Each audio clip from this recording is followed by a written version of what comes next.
Here is Colonel Doug McGregor, a former senior advisor to the Secretary of Defense. Thank you for joining us. Why do you think Putin is doing this? What is his end game?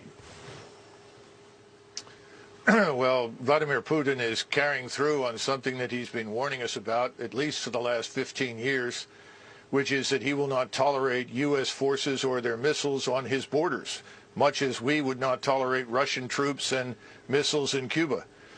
And we ignored him, and he finally acted. He was not going to allow Ukraine under any circumstances to join NATO.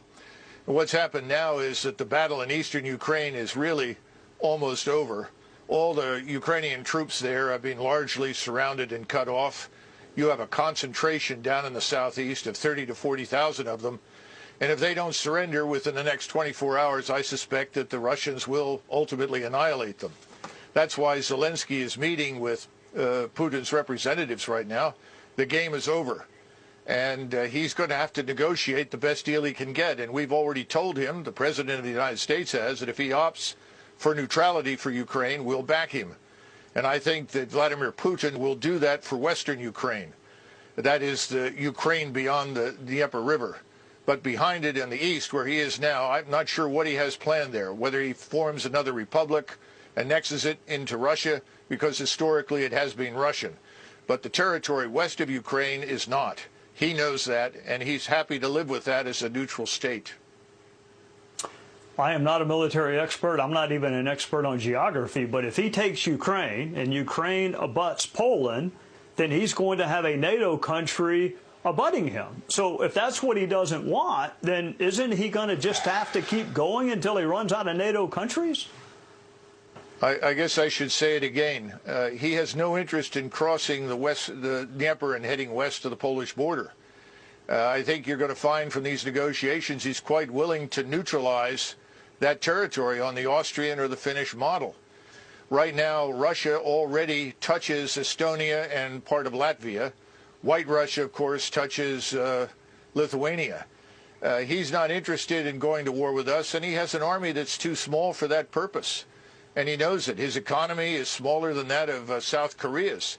So this is not something that he's looking for. We are imputing to him things that he does not want to do in our usual effort to demonize him and his country. We need to remember that Ukraine is fourth from the bottom of 158 countries in the world as corrupt. Russia is perhaps 3 or 4 places above them. This is not the liberal democracy, the shining example that everyone says it is. Far from it. Mr. Zelensky has jailed journalists and his political opposition. I think we need to stay out of it. The American people think we should stay out of it. The Europeans think we should stay out of it. And we should stop shipping weapons and encouraging Ukrainians to die in what is a hopeless endeavor.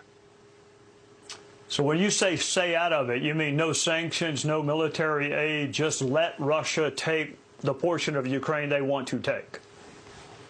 Yes, absolutely. I see no reason why we should fight with the Russians over something that they have been talking about for years. We simply chose to ignore it. And more important, the population there is indistinguishable from their own. You know, the thing that's so disturbing is that on the one hand, we will not send our forces to fight, but we are urging Ukrainians to die pointlessly in a fight they can't win. We're going to create a far worse humanitarian disaster than anything you've seen thus far if it doesn't stop. Thank you for joining us.